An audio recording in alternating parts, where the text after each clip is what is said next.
નમસ્કાર વિદ્યાર્થી મિત્રો, એજ્યુટેકનો ચેનલમાં આપનું સ્વાગત છે। તારીખ 20/4/2026ના રોજ ધોરણ 6ના સામાજિક વિજ્ઞાન વિષયના વાર્ષિક પરીક્ષાનું પેપર છે। ધોરણ 6ના વિદ્યાર્થીઓ આ પેપરમાં સારા ગુણ મેળવી શકે તે હેતુથી આજે આપણે ધોરણ 6ના વિષય સામાજિક વિજ્ઞાનના વાર્ષિક પરીક્ષા માટેનું મોડલ પેપરનું સોલ્યુશન જોઈશું। આ પેપર કુલ 80 ગુણનું છે, જેનો સમય 3 કલાક છે। પેપરની અંદર સૌથી પહેલા છે પ્રશ્ન નંબર 1, જેની સૂચના છે નીચે આપેલા વિકલ્પોમાંથી સાચો વિકલ્પ પસંદ કરી જવાબ લખો। દરેક પ્રશ્નનો 1 ગુણ છે, જેમાં પહેલો પ્રશ્ન છે જૈન ધર્મના 24મા અને છેલ્લા તીર્થકર કોણ હતા? વિકલ્પ A નેમિનાથ, વિકલ્પ B આદિનાથ, વિકલ્પ C મહાવીર સ્વામી, વિકલ્પ D ઋષભદેવ। તો જવાબ છે વિકલ્પ C મહાવીર સ્વામી। તો આ મુજબ સાચો વિકલ્પ જવાબ તરીકે પસંદ કરવાનો છે। ત્યાર પછી બીજો પ્રશ્ન છે ગૌતમ બુદ્ધે સૌપ્રથમ ઉપદેશ ક્યાં આપ્યો? જવાબ છે વિકલ્પ B સારનાથ। ત્રીજો પ્રશ્ન છે મહાવીર સ્વામીનો જન્મ ક્યાં થયો હતો? તેનો જવાબ છે વિકલ્પ B કુંડગ્રામ। ચોથો પ્રશ્ન છે ગૌતમ બુદ્ધનું બાળપણ નામ શું હતું? ગૌતમ બુદ્ધનું બાળપણનું નામ શું હતું? જવાબ છે વિકલ્પ B સિદ્ધાર્થ। પાંચમો પ્રશ્ન છે વર્ધમાનની પત્નીનું નામ શું હતું? જવાબ છે વિકલ્પ B યશોધરા। છઠ્ઠો પ્રશ્ન છે અશોકે સંઘમિત્રાને બૌદ્ધ ધર્મના પ્રચાર માટે ક્યાં મોકલ્યા હતા? જવાબ છે વિકલ્પ B સિલોન। સાતમો પ્રશ્ન છે મૌર્ય વંશની જાણકારી મેળવવામાં કયા સ્ત્રોતનો સમાવેશ થતો નથી? જવાબ છે વિકલ્પ C મેઘદૂતનો। આઠમો પ્રશ્ન છે ગિરિનગર એટલે કે જૂનાગઢમાં પુષ્યગુપ્ત કયા તળાવનું નિર્માણ કરાવ્યું હતું? જવાબ છે વિકલ્પ B સુદર્શન તળાવનું। નવમો પ્રશ્ન છે ચંદ્રગુપ્તના અવસાન બાદ મગધની ગાદીએ કોણ આવ્યું હતું? તેનો જવાબ છે વિકલ્પ D બિંદુસાર। 10મો પ્રશ્ન છે ભારતના સૌથી પ્રાચીન ધાર્મિક સાહિત્યમાં કોનો સમાવેશ થાય છે? જવાબ છે વિકલ્પ C વેદોનો। 11મો પ્રશ્ન છે ગ્રીક અને ભારતીય કલા શૈલીના સંગમથી ભારતમાં કઈ કલા શૈલી વિકાસ પામી હતી? જવાબ છે વિકલ્પ B ગાંધાર કલા। 12મો પ્રશ્ન છે બંગાળામાં કઈ વિદ્યાપીઠ આવેલી હતી? જવાબ છે વિકલ્પ D વિક્રમશિલા।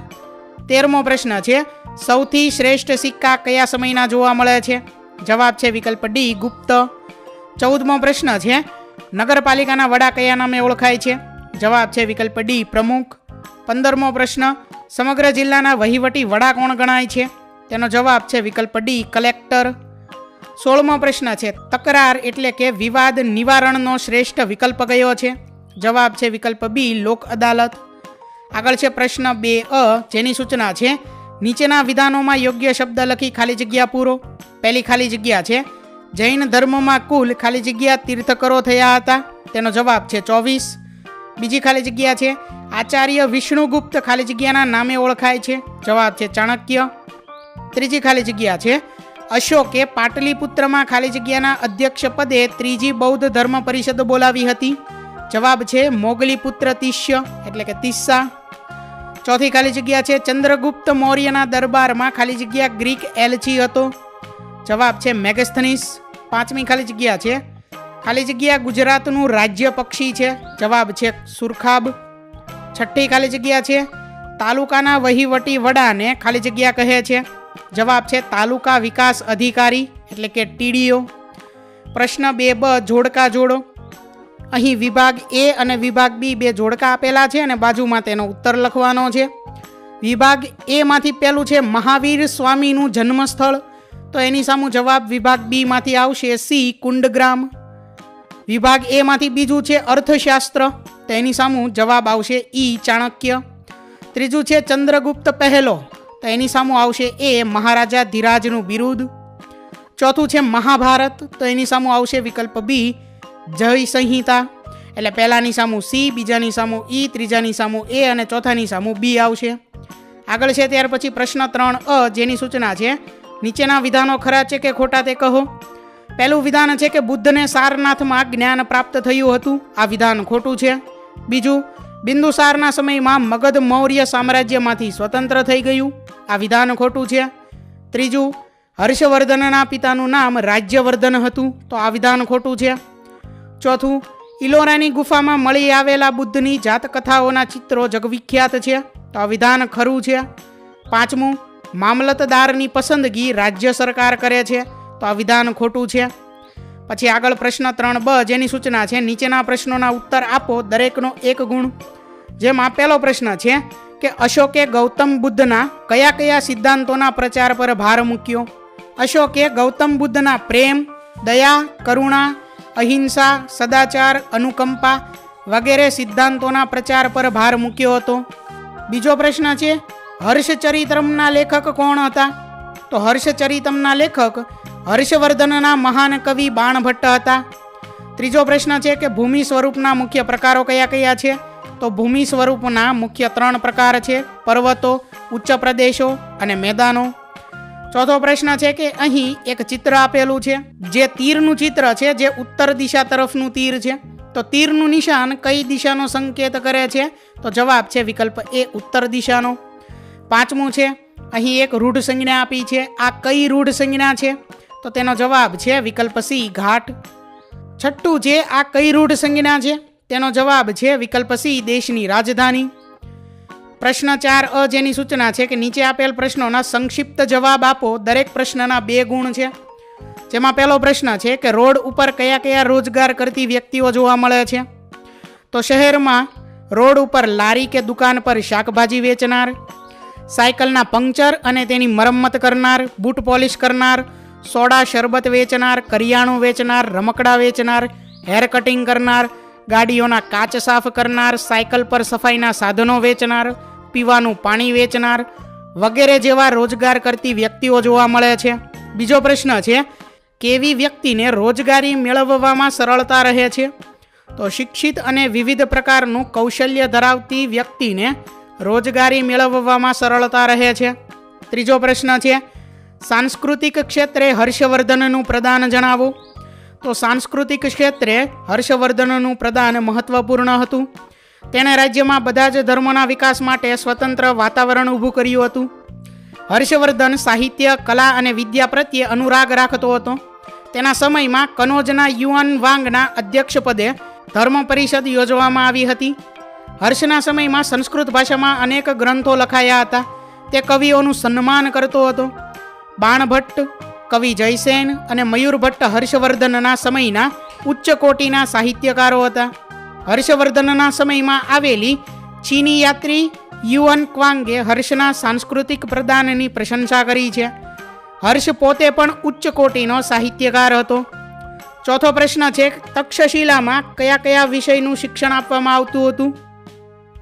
તો તક્ષશિલામાં નીતિશાસ્ત્ર, સંસ્કૃત વ્યાકરણ, ખગોળ અને જ્યોતિષ, હિન્દુ ધર્મ અને દર્શન વગેરે વિષયોનું શિક્ષણ આપવામાં આવતું હતું.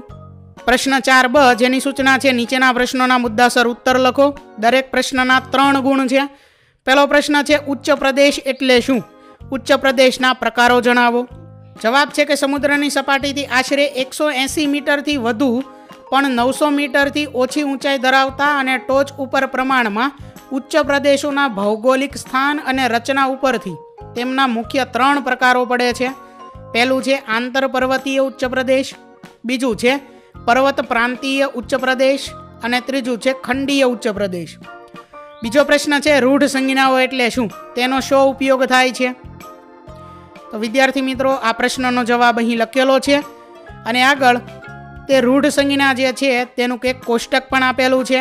દરેક બાબત અને તેની રૂઢ સંજ્ઞા આપેલી છે, જે તમારે જોઈ અને આ મુજબ લખવાનું છે. તમે જાતે પણ આ પ્રશ્નનો જવાબ તમારી સમજ મુજબ લખી શકો છો. ત્રીજો પ્રશ્ન છે કે ગ્રામ પંચાયતની રચના કેવી રીતે થાય છે? તો જવાબ છે કે ગ્રામ પંચાયત સ્થાનિક સ્વરાજ્યની સંસ્થાઓમાં સૌથી પાયાનો એકમ છે. સામાન્ય રીતે 500થી 25,000 સુધીની વસ્તી ધરાવતા ગામોમાં ગ્રામ પંચાયતની રચના કરવામાં આવે છે. તેની ચૂંટણી દર 5 વર્ષે થાય છે. ગ્રામ પંચાયતમાં સભ્યોની સંખ્યા ઓછામાં ઓછા 8 અને વધુમાં વધુ 16 હોય છે. આખા ગામના વોર્ડ વહેંચવામાં આવે છે. ગામના મતદારો દરેક વોર્ડમાંથી એક ઉમેદવારને ચૂંટે છે.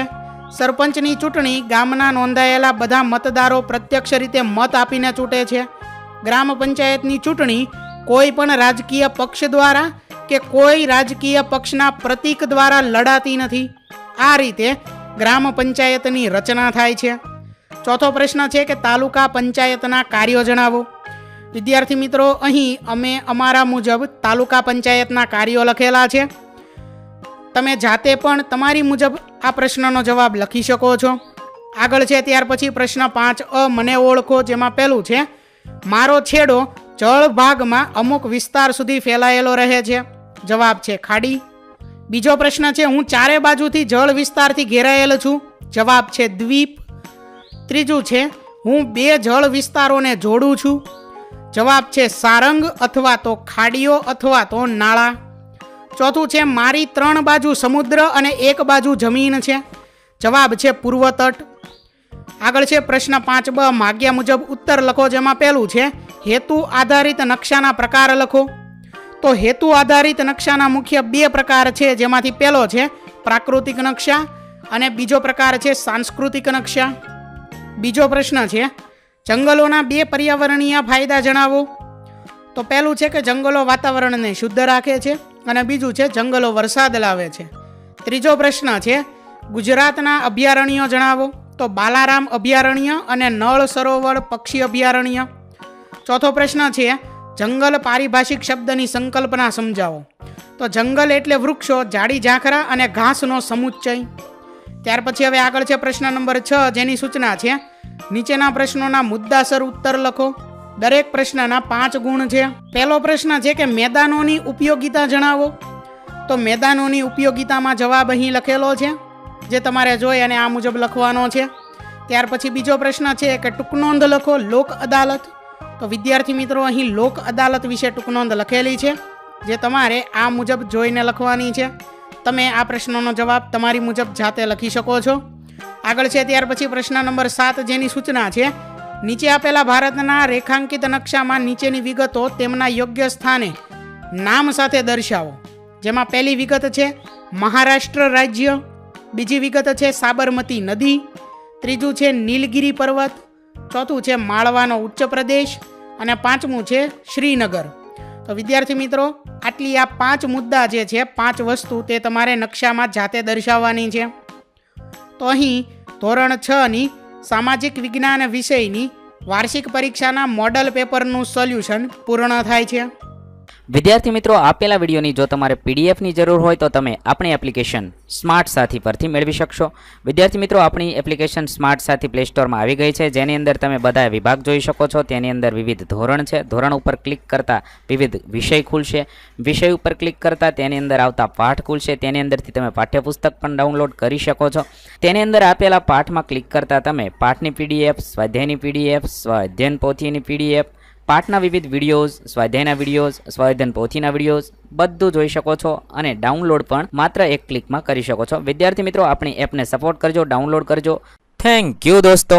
એજ્યુકટેકનો ચેનલ તરફથી વિડીયો નિહાળવા બદલ આપનો આભાર. આવા બીજા વિડીયોઝ નિહાળવા માટે અમારી યુટ્યુબ ચેનલ એજ્યુકટેકનો અત્યારે જ સબસ્ક્રાઇબ કરો. આભાર દોસ્તો.